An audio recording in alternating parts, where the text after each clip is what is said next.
మన ప్రభువుని వేసినామని మీ అందరూ వందనాలు పిల్లారా. ఈరోజు చాలామంది హ్యాపీ ఫాదర్స్ డే చెప్తూ ఉన్నారు, హ్యాపీ ఫాదర్స్ డే చేసుకుంటూ ఉన్నారు. ఉదయమే లేచి మరి తన తండ్రికి హ్యాపీ ఫాదర్స్ డే విషెస్ చెబుతూ, కేక్ కట్ చేస్తూ, స్వీట్లు పంచుకుంటూ, అవసరంతో ఒక శాల్వా కప్పుతూ నా తండ్రిని సన్మానించేసాను, హ్యాపీ ఫాదర్స్ డే చేసేసాను చాలా ఆనందపడుతూ ఉన్నారు. ఏమండి, బైబిల్లో దేవుడు ఒక మాట అన్నాడు. నిర్గమాకాండము 20-12 నువ్వు భూమి మీద దీర్ఘాయుష్మాంతుడు అవ్వాలంటే నీ తండ్రి నీ తల్లి సన్మానించమన్నాడు.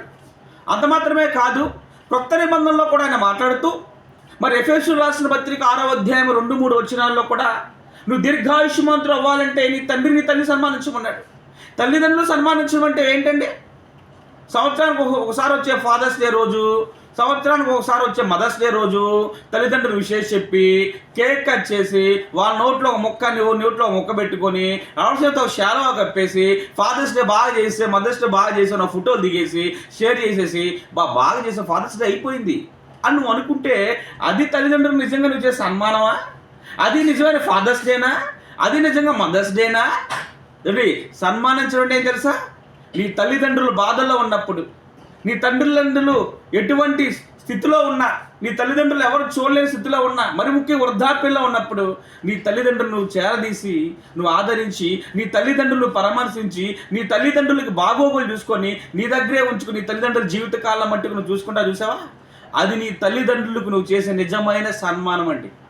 అది దేవుడు కోరుకుంటున్నాడు తప్ప ఏ ఫాదర్స్ డే రోజు మదర్స్ డే రోజు శాలువా కప్పేసి స్వీట్ హార్ట్ పని చేసి కేక్ కట్ చేసి నేను సన్మానించేసాను అంటే అది నిజమైన సన్మానం కాదు. ఫోటోలను షేర్ చేసేసి బాగా చేసి అనుకోవడం నిజమైన సన్మానం కాదండి, కాదు. దేవుడు కోరుకున్న సన్మానం చేస్తే తల్లిదండ్రులు సన్మానించకుంటే తల్లిదండ్రులు గౌరవించడం, తల్లిదండ్రుల మాట విధేయత చూపడం, తల్లిదండ్రులు ప్రేమగా చూసుకోవటం జీవితకాలం మట్టుకు ఇది నిజమైన సన్మానం. ఇది లోకపరంగా తల్లిదండ్రులు మనం చేసేదైతే పరమ తండ్రి అయిన దేవుడి గురించి ఒక్కసారి ఆలోచిస్తారండి. మన వంటి ఎంత ప్రేమ మన అడక్క ముందు ప్రతి సృష్టిలో పెట్టాడు.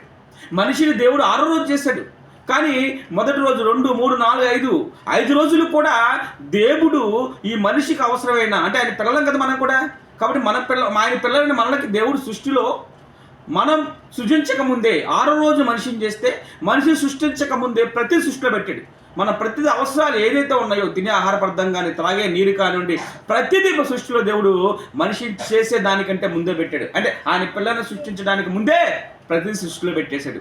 మరి పరమ తండ్రికి ఎంత ప్రేమ అండి, మనకి ఎంత ప్రేమ మనమంటే, పిల్లలే మనమంటే. చూడండి, మరి పరమ తండ్రి కోరిక మనం తీర్చాలి కదా, ఆయన్ని సన్మానించాలి కూడా. ఆయన్ని కూడా మరి ముఖ్యంగా ఆయన సన్మానించడం అంటే వారానికి ఒకసారి చర్చికోవటం, ప్రార్థన చేసుకుని ఇంటికి వచ్చేసి తర్వాత బైబిల్ పక్కన పెట్టేసి వెళ్ళిపోవటం, అది అనుకున్నారా? లేదా సంవత్సరానికి ఒకసారి క్రిస్మస్కో, ఈస్టర్కో, గుడ్ ఫ్రైడేకి వచ్చేసి చర్చికి వచ్చి ప్రార్థన చేసుకుని వెళ్ళిపోవటం అనుకున్నారా? కాదండి, అది నిజమే సన్మానం కాదు. ప్రతిరోజు దేవుడు వాక్యాన్ని ధ్యానించడం, ప్రతిరోజు నీతిగా బ్రతకటం, ప్రతిరోజు మనం పరీక్షించుకోవటం, ప్రతిరోజు ఆయన చెప్పి క్రియలు చేయటం, అది నిజంగా దేవుడికి మనం చేసేటువంటి నిజమైన సన్మానం అండి.